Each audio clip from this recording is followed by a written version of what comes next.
Hey guys, welcome back to another episode of Wild and Wingless. Today I got myself, the driver from South Australia, Daniel Evans. How are you today, mate? Yeah, good mate. Had a great day. So yeah, looking forward to getting into it with you. Yeah, nice, nice. Now I've never done this before, but I want to say something. The shirt, is that the Coney t-shirt, the famous one? It is, mate. It's the Coney Oh, t-shirt. Dad got that wow. for me at High Limit. I've enjoyed Coney's best work, so I look forward to nailing him at some stage. All right, okay. I've had the pleasure of meeting you back in the day racing iRacing. You've been well known throughout the southern states, but for anyone who doesn't know who Daniel Evans is, can you just give us a brief history of how you got started in Speedway or got started in racing and to where you are today in Wingless? Yeah, so basically it started. Yeah, Dad was racing speedway for many years before I come along, and then I turned 7, and we put a go kart together. I think it was for my 7th birthday, and we went out on practice day, and he was worried about me getting crushed or something if I rolled the go kart, so he strapped a front wing off a sprint car to it, so a bit of protection.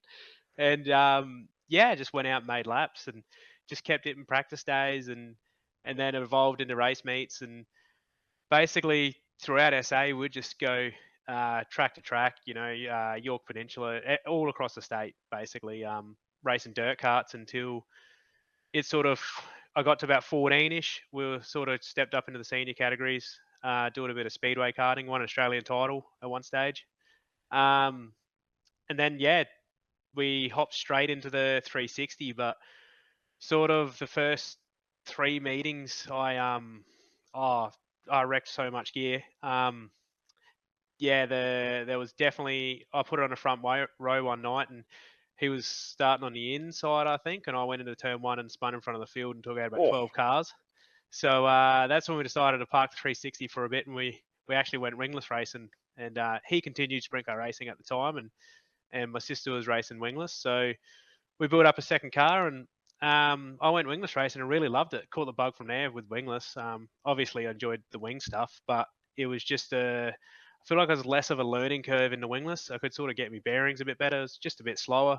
I could really feel what the car was going to do, and like I guess have control over the car, not it drive me. So sort of fell in love with wingless racing there, and sort of dabbled between the two, and never really had a proper dip at wingless racing until now. So um, we sort of been 360 racing for many years, and yeah, sort of put that on ice for a bit when 360s are getting low numbers, and we were traveling every weekend, and it just got super tough to travel 6 7 hours to tracks when only 12 cars would show up, and everyone's in the main, and there's 6 cars in a heat, and it's just not fun. I find that way. I enjoy the wingless stuff at the minute, where you rock up to a club show at Murray Bridge and you got 35 cars. So um, me and my mates sort of got together, and over a few beers at the pub one night, we sort of discussed that we might decide to go to wingless racing, and they fully support me. They're my sponsors, they're my pit crew. They do everything they can to help me, and we just have a bit of fun out there. We're not gonna beat the world, but if we can run in the top 10 most nights, I'll be happy with that. So yeah, no, I've ran across your team during the SummerSlam, and it was just for me. I walked away actually loving the sport more by hearing the three of you guys. Like it didn't matter what was thrown at you that night. You guys could have had a great night, and everyone's on cloud nine. You could have gone out and bent some stuff, but it was once it came back in the pits, everyone knew what needed to be done, and you guys had fun about it. You just, and I think the laughter and the smiles is sort of everyone just needs to take that little bit, yeah, bit of a second out and just go, hang on, guys, wait, we're here for fun too. You know what I mean? So I thought it was really good. So the bunch of boys you're racing with now, they're pretty cool. I'm looking forward to seeing them at Mildura. Hopefully, double weekend. That'll be cool. But yeah, no, that's good. I think you've done really well for what you've achieved so far, and you're actually really exciting to watch too. So you sort of put on a bit of a show in the races, which is good. But so what is it about wingless you enjoy the most? I mean, I know you mentioned the car numbers, but you also tapped on a few other things there.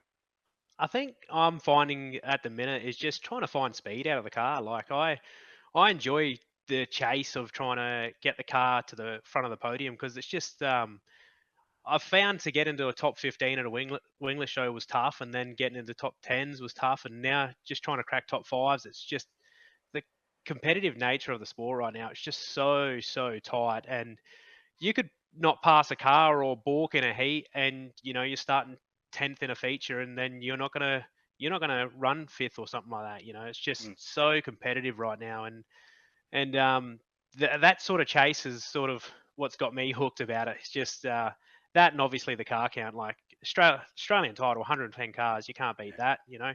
Our first couple of shows at Murray Bridge last year, we top in 40 cars for a club show, Yep. and you just don't even get that with sprint cars these days. So it's really good, and they're all stout cars. Yep. And I've found myself in B mains, and I love it. I love coming from the back. I love rocking up, and maybe we'll be parking on the trailer after not transferring. But me and the boys just aim to have fun, and as long as we can crack a cold beer, and we bent a car at Mount Gambier, and we cracked a cold beer, threw a front axle, and it rolled into the trailer, and we were happy as Larry. So, um, we, you know, we just have a good time, and I think that's what gets lost about in Speedway. Especially I had that probably 3 or 4 years ago. We just sort of lost the hunger after trying to be competitive for so long, and you just sort of lose that will to want to race, I guess, because it's just it's just such a big asking, and it's nice to go wingless racing and remember the fun of it, and do it with your mates. My mates, they're not really into speedway as such. They didn't really go to speedway before I started racing the wingless, and they absolutely love it. They love to crack a beer. They love to have a good time. We love to pump the music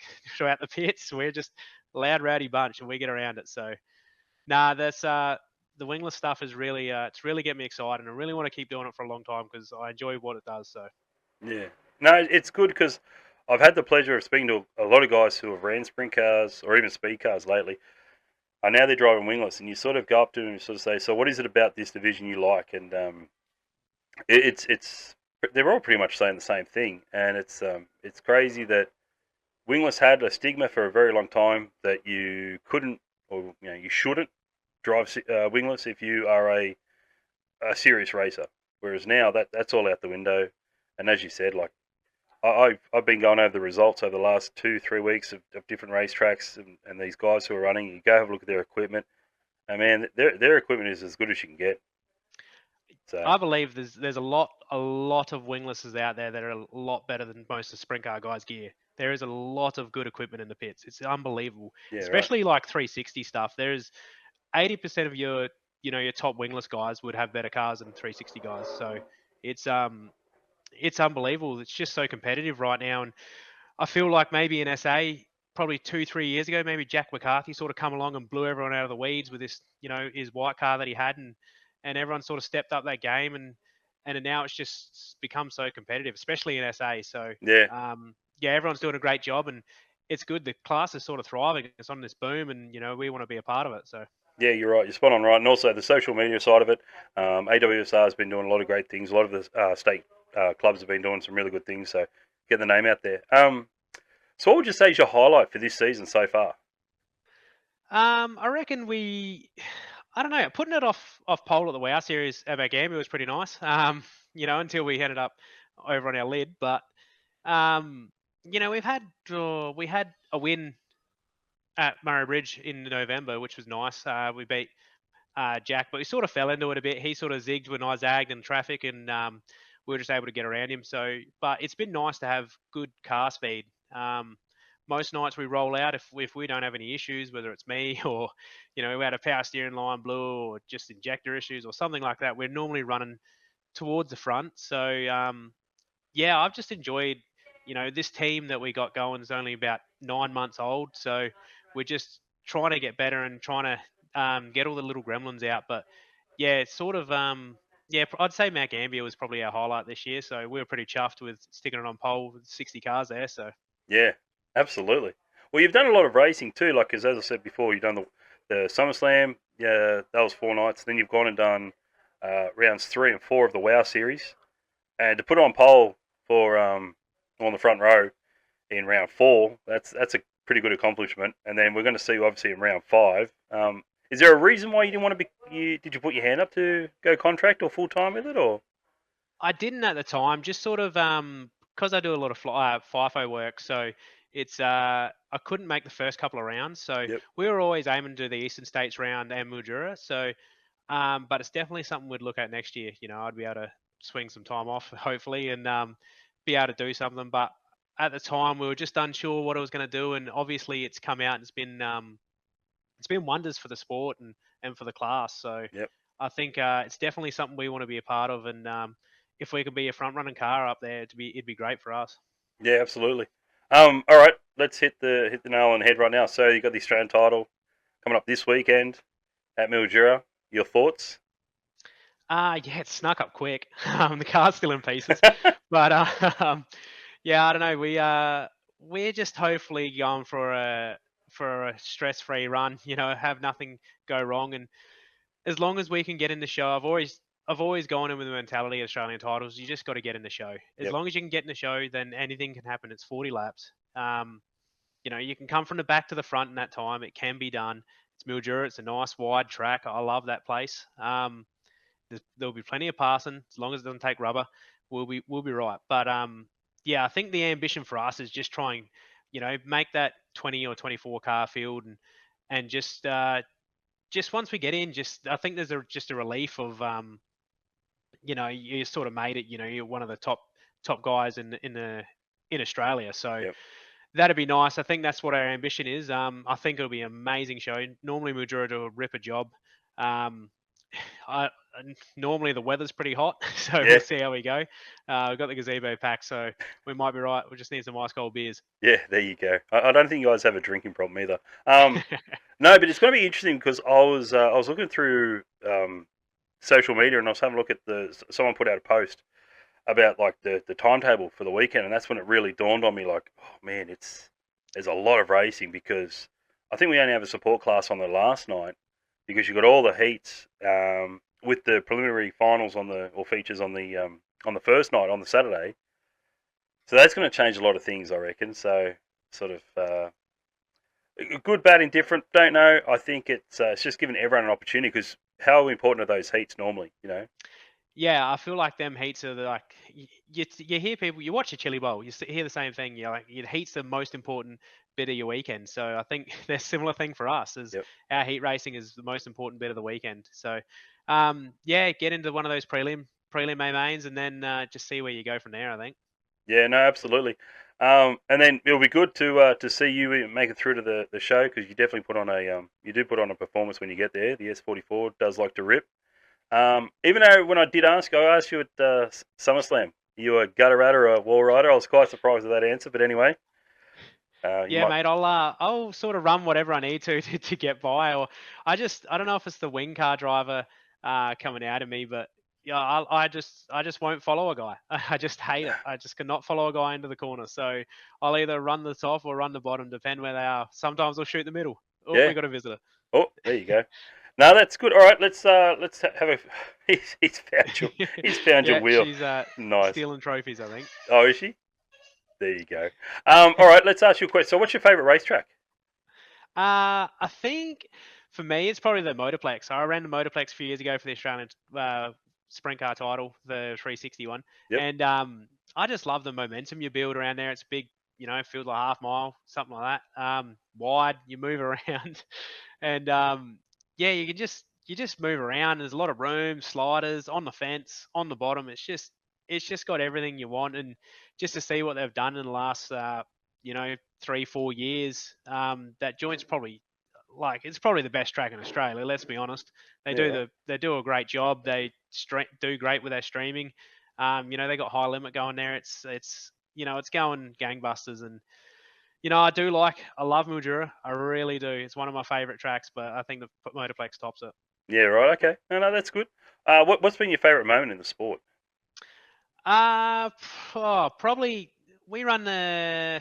I had a few SA title wins in the 360. They were nice, but Dad was fairly close with Cole Beasley. He's a Mildura local Hmm. who passed away a few years ago, and I think it was the first Cole Beasley Classic they threw, and we ended up winning that in the 360, and that was probably one of my favourite moments. I think as a team, we'd only lost Cole probably 6 months earlier or so, and they decided to have this inaugural race, and we're able to pick up the dub there, and that was probably one of the most emotional sport moments of the career. But yeah, probably more my wing stuff at the minute. I definitely do want to make a lot of memories in wingless, and we we're trying to get a number one on the car, whether it's a state title or a national title. That's our goal. We'll try and get a number one on the car at some stage. Well, speaking of numbers, actually, that's a good one because when before the rule change for this season, if you won a state title outside of your home state, you couldn't run that one. Whereas now they've changed it, so if you win a state title, don't matter what state it is, you can run that one. Would you run the one in a state title? I don't know. I'd like to say I would, but geez, everyone would judge me. So, yeah, the boys would absolutely rip me if I did. Yeah, But I think I would. If I won the SA title, I probably would. you Probably would. won the S1. Yeah, absolutely. But if Vic NT, probably not. But Right. yeah, it just seems like. Well, I guess everyone who's run the one this year have had a lot of bad trouble. I know Broomy had some trouble. Yeah. Blake, he hasn't been doing as good as he Yep. normally does. Anyone who's put the one on seems to be struggling. So Oh. it's a bit of a bad omen there. Yeah, I don't know. Tyson, he never runs a one. So regardless, whatever he wins, Australia, he'll never run a one. Yeah, he just loves the 48. He's a big Jimmy Johnson guy. Yeah, well, if you go speak to him, he blames it on me. But I was like, well, he's a good role model. Probably a big Jackson Delamont guy, I think. No, definitely not. Definitely not. No. Yeah. All right. So, all right. S44. What's the? Is there any significance for the 44? Is there any meaning? So my sister used to run the 44 and go-karts, and I always run 77. So the 77 was Dad's, been Dad's number for years in sprint cars. Probably 20, 30 years in sprint cars. So his previous number to that back in stock rod days was 44, and my sister had that. And then when she started racing wingless, she was 44, so I went to 49, and then Dad retired, and I tried 77 for a bit, and I think I wrecked at 3 shows in a row with a 77, so we retired that. And then my sister sort of stepped back a bit from the sport, and now I've just taken over the 44 reign. So, we've got many tail tanks and wings and whatever else with 44 on it. So it's just seems to be the way to go, I think. Yeah, nice. No, that's good. I do like hearing the stories that there's some family significant to the number rather than just, it's what the car came with. Don't get me wrong. Yes. That is good, but yeah. Yeah, Dad used to run a purple 44 stock rod. So that's Right. My sister loves the purple 44, so she ran that for many years, and then sort of when she parked it up, I've sort of taken it over. So Nice. Well, it sounds like that number's a bit better to you than the 77. So yeah, it is. Good option. Yeah. Now, look, one thing I do like to do for everyone, Dan, is to give everyone an opportunity to thank their sponsors, their partners, to help them get from race to race. And as you mentioned before, you've got a great team of guys around you at the moment, so the floor's all yours.